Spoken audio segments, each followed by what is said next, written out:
Jom kita bongkar istilah-istilah penting bila anda nak beli rumah di Malaysia. Nak beli rumah? Jom kita fahamkan jargon hartanah ni satu persatu. Kita mulakan. Okey, dah jumpa rumah idaman, langkah pertama semestinya adalah untuk menempah unit tu. Inilah yang dipanggil booking fee. Ia tanda anda serius nak beli rumah tu. Jumlahnya lain-lain. Projek baru biasanya amount tetap. Kalau subsil pula ikut peratusan harga. Dah tempah. Sekarang kita ke bank untuk urusan pinjaman. Ada beberapa benda bank akan periksa. Bank akan tentukan margin pinjaman. Inilah jumlah yang mereka akan biayai untuk anda. Contohnya kalau margin 90%, maknanya anda hanya perlu sediakan 10% down payment sahaja. Bank juga akan kira DSR anda. Ini cara mereka nak pastikan anda mampu bayar balik pinjaman. Lagi rendah DSR anda, lagi cerahlah peluang pinjaman untuk lulus. Senang kan? Oh ya, laporan kredit macam CCRIS dan CTOS pun bank akan tengok. Semuanya diambil kira. Kalau rumah subsil, bank akan hantar penilai untuk semak harga pasaran. Adil untuk semua.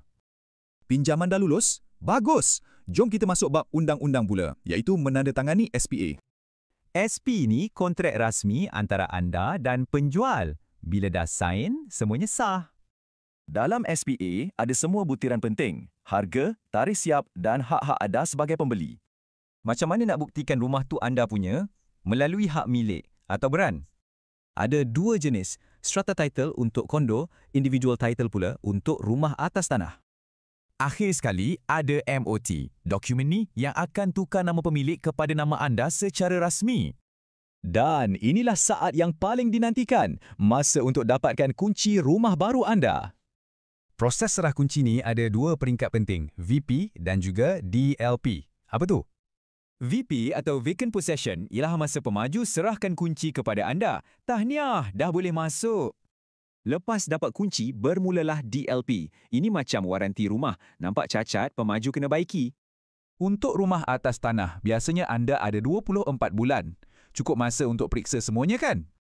Bila dah faham semua istilah ni, barulah rasa lebih yakin nak beli rumah. Betul tak? Sekarang, anda dah tahu asasnya. Jadi, apa langkah seterusnya? Semoga berjaya dengan rumah idaman anda.